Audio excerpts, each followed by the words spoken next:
नमस्कार दोस्तों, मेरा नाम है अनुराग। और बंटवारे के दौरान अंग्रेजों ने छोटे छोटे राज्यों को इजाज़त दी थी कि वो इंडिया में रहना चाहते हैं या पाकिस्तान में। अब ऐसे में सबसे पहला नाम तो कश्मीर का ही आता है। लेकिन क्या आपको ये पता है, जो आज इंडिया का सबसे लिटरस स्टेट है और इंडिया की जीडीपी में 9 लाख करोड़ से ज़्यादा कंट्रीब्यूट करता है, वो केरला इंडिया का हिस्सा ही बनना नहीं चाहता था। लेकिन क्या वजह हो सकती है इसके पीछे, बट वो तो हम आगे जानेंगे ही। पर ये भी कैसे 4 दिन जंग लड़ने के बाद हैदराबाद भारत के राज्य में विलय हुआ।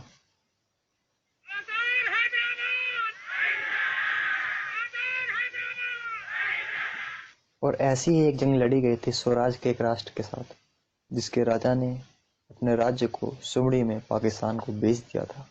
उसकी भी मुश्किल ये थी कि वो राज्य पाकिस्तान से सैकड़ों मील अंदर में था। लेकिन आखिर ये कौन सा राज्य था जिसके बारे में मैं बात कर रहा हूँ? और क्या इन बगावतों के पीछे इंडिया की कोई गलती थी, या इन बगावत की आग को कोई और ही हवा दे रहा था?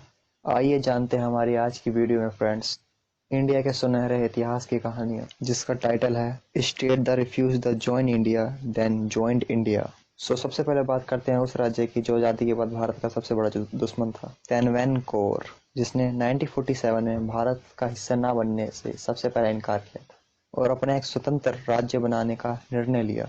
और इसी को आग दी श्री चिथुरा तिथुनल की इजाजत से श्री सीपी राम विश्व अय्यर ने की थी। इस नामंजूरी की वजह वहां से समुद्र से होने वाला व्यापार, वहां का लेबर फोर्स और इंटरनल वेल्थ भी था। और इतना ही नहीं, त्रावणकोर में मिलने वाले थोरियम रिजर्व्स, जिस वजह से उसको वेस्टर्न कंट्री से भी फायदा ज्यादा था, जिसकी वजह से मुस्लिम लीग के नेता भी त्रावणकोर को भारत का हिस्सा बनना नहीं देना चाहते थे। लेकिन त्रावणकोर को भारत से अलग रहने की वजह ये भी थी क्योंकि सीपी अय्यर का यूके गवर्नमेंट के साथ एक अलग रिलेशन था, जो वहां के न्यूक्लियर आर्म्स को बेचने और वहां से पैसा कमाने के कोशिश में थे। इसी वजह से यूके गवर्नमेंट अय्यर के अलग राज्य वाले फैसले को समर्थन दे रही थी। इसी बीच कई बार इंडियन रिप्रेजेंटेटिव और महाराजा के बीच वार्तालाप हुए, लेकिन वह अपने फैसले से टस से मस नहीं हुए।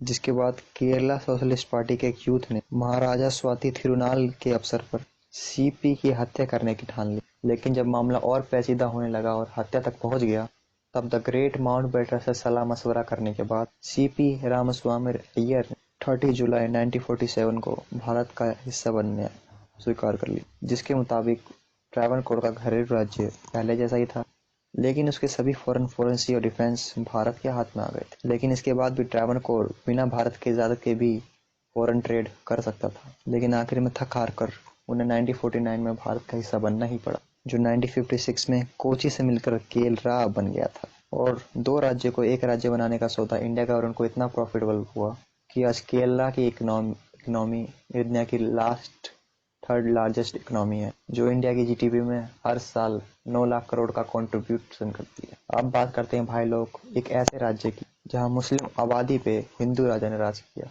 राज करते हुए ना उसे भारत का हिस्सा बनने दिया गया और ना ही पाकिस्तान का। इसकी वजह थी राष्ट्र की अंतर्राष्ट्रीय सीमाएं।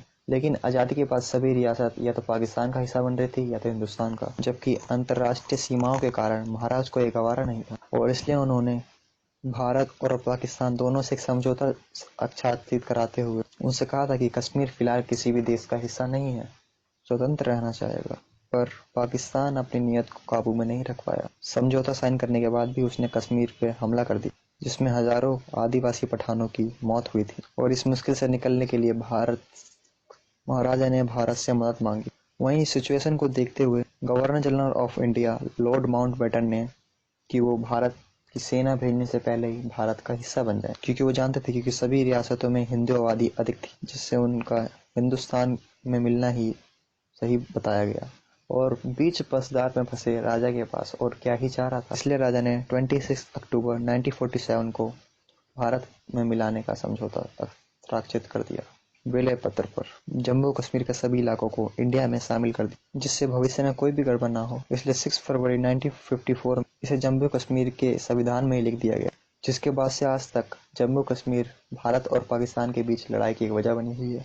हालांकि हमने बुजुर्गों से असली यही सुना है, राजा अपनी प्रजा की सहमति से कोई भी निर्णय नहीं लेता, लेकिन सौराष्ट्र का एक राज्य बिल्कुल नहीं, क्योंकि यहाँ की प्रजा भारत का हिस्सा बनना चाहती थी। लेकिन यहाँ के राजा मोहम्मद महामद खान जी दबाव में आकर इसे पाकिस्तान का हिस्सा बनाना चाहते थे। हालांकि जब आज़ादी से पहले लॉर्ड माउंटबेटन ने सभी रियासतों को ये सुझाव दिया था जो स्टेट पाकिस्तान से अपना बॉर्डर शेयर करते हैं सिर्फ वही पाकिस्तान का हिस्सा बने, लेकिन फिर भी मोहम्मद खान और उनके दीवान सर शाह नवाज भुट्टो ने 5 सितंबर 1947 को लॉर्ड माउंटबेटन के सुझाव को नकार दी और पाकिस्तान में शामिल होने का फैसला किया, यह कहकर कि जूनागढ़ समुद्री मार्ग से पाकिस्तान से जुड़ा रहेगा।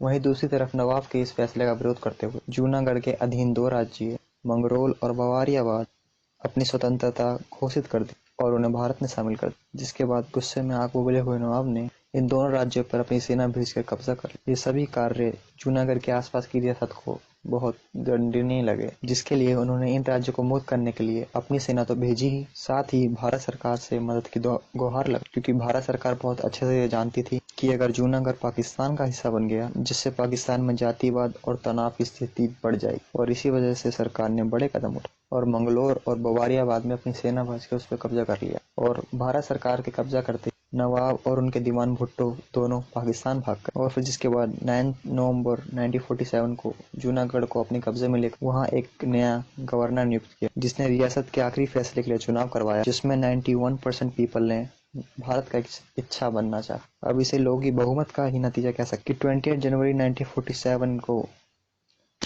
जूनागढ़ भारत का हिस्सा बन गया। अब आगे बढ़ते हुए उस राज्य की बात करते हैं और उस राजा जिसने जयवीरों से भी अच्छी मिसाल हिंदुस्तान को दी थी, वो थे भोपाल के नवाब हमीउद्दौला खान, जो लंदन में 1944 और 1947 के बीच चेंबर ऑफ प्रिंसेस एक ऐसे फोरम के चांसलर थे जहां सभी रियासत और राज्य अपनी जरूरत को ब्रिटिश सरकार के आगे रख सकती थी। दरअसल आजादी के बाद सभी रियासत मिलकर एक देश बना रहे थे, जबकि भोपाल ऐसा दूसरा राज्य था जो भारत का नहीं बल्कि पाकिस्तान का हिस्सा बनना चाहता था, जिसके पीछे 2 वजह थी, जो कि है पहला कि वो कांग्रेस के बिल्कुल विरोध में था और दूसरी वजह थी मुस्लिम लीग के लीडर मोहम्मद जिन्ना, जिन्होंने हमीदुल्लाह खान को पाकिस्तान में सेकंड जनरल गवर्नर का लालच दिया। लेकिन जब हमीदुल्लाह को ऐसा कुछ होते नजर नहीं आया, तब नवाब ने सोचा क्यों ना भोपाल को ही एक अलग देश बना दिया जाए। लेकिन इस कार्य में उसका बाधा बन रहा था उसका ज्योग्राफिकल एरिया, जो कि भारत के एकदम बीचों बीच, जिससे 1948 में उन्होंने एक स्वतंत्र राष्ट्र बनाने की घोषणा कर एक मंत्रिमंडल तैयार कर दिया था। लेकिन जब उन्होंने अपने दोस्त और governor general Louis Mountbatten of India से बात की और उन्होंने सलाह दी कि कोई भी रूलर अपने नजदीकी राज्य से भाग नहीं सकता, और उसी बीच भारत सरकार भी नवाब पर लगातार दबाव बनाए हुए। अब इसे दोस्त की बातों का असर समझो या भारतीय सरकार से आने वाला तनाव, जिसके कारण थक हार के नवाब ने भारत को अपने राज्य सौंपने का निर्णय लिया और 38 अप्रैल 1949 में उसे इंडियन यूनियन में शामिल करने का फैसला और रिजल्टली एग्रीमेंट साइन कर लिया, जिसका फायदा भारत को आज कुछ ऐसे हो रहा है कि भोपाल अकेले ही 2300 करोड़ का एक्सपोर्ट करता है। फाइनली अब हम जिस आखिरी राज्य की बात करने वाले हैं उसे इंडिया में हासिल होने के लिए भारत सरकार को 4 दिन तक ऑपरेशन चलाना पड़ा, क्योंकि डेक्कन एरिया में स्थित हैदराबाद की रियासत उस वक्त की सबसे अमीर रियासत थी, जहाँ के नवाब निजाम उस उर्मान भारत के आज तक सबसे अमीर इंसानों में गिने गए, जिनकी नेटवर्थ उस वक्त 17 लाख करोड़ थी। दरअसल हिंदू आबादियों से भरा हुआ राज्य धन दौलत से संपन्न, लेकिन वहाँ मुसलमानों का दबदबा, जिसकी वजह से नवाब इसे आजाद देश बनाना चाहता था। क्योंकि गुलामी के वक्त भी इस राज्य के पास अपनी सेना, अपनी ट्रेन, अपना डाक तार था, इसलिए निजात उस्मान इसे एक अलग राज्य बनाते हुए खुद को ब्रिटिश कॉमनवेल्थ नेशन का मेंबर बनाना चाहते थे। पर जब भारत आजाद हुआ तब लुईस माउंटबेटन ने उन्हें समझाया कि हैदराबाद अकेले ब्रिटिश कॉमनवेल्थ का मेंबर नहीं बन सकता, इसके लिए उन्हें 2 देशों में से किसी एक को चुनना हो।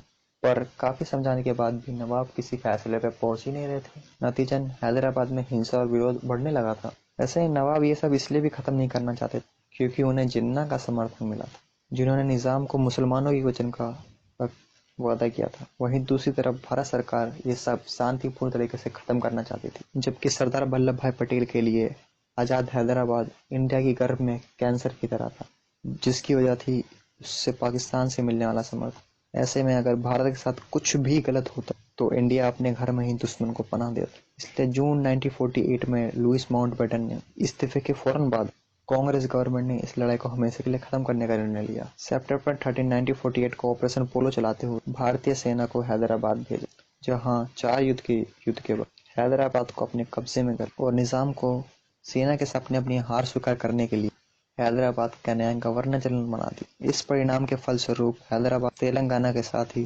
भारत के जीडीपी में सबसे बड़ा सहायक है। हालांकि ऐसा बिल्कुल नहीं है। जो राज्य आज भारत का हिस्सा बन चुके वो पूरी तरह से अपने भारतीय होने का गर्व महसूस करते हैं, क्योंकि अगर ऐसा होता ना ही दक्षिण भारत अपने अलग बनने की मांग करता और ना ही उत्तर भारत के कुछ हिस्से खालिस्तान की मांग करता। बट आज भारत देश का कंडीशन जैसा भी है वो बहुत पीसफुल है, सिवाय कुछ आतंकवादी ग्रुप के। आखिर इन आतंक फैलाने वाले लोगों के पास हथियार आते कहां से? क्या उन्हें हथियार सप्लाई करने का कार्य कोई दुश्मन देश कर रहा है? ये बगावत इंडिया में रहने वाले लोग अपने साथ ही कर रहे हैं।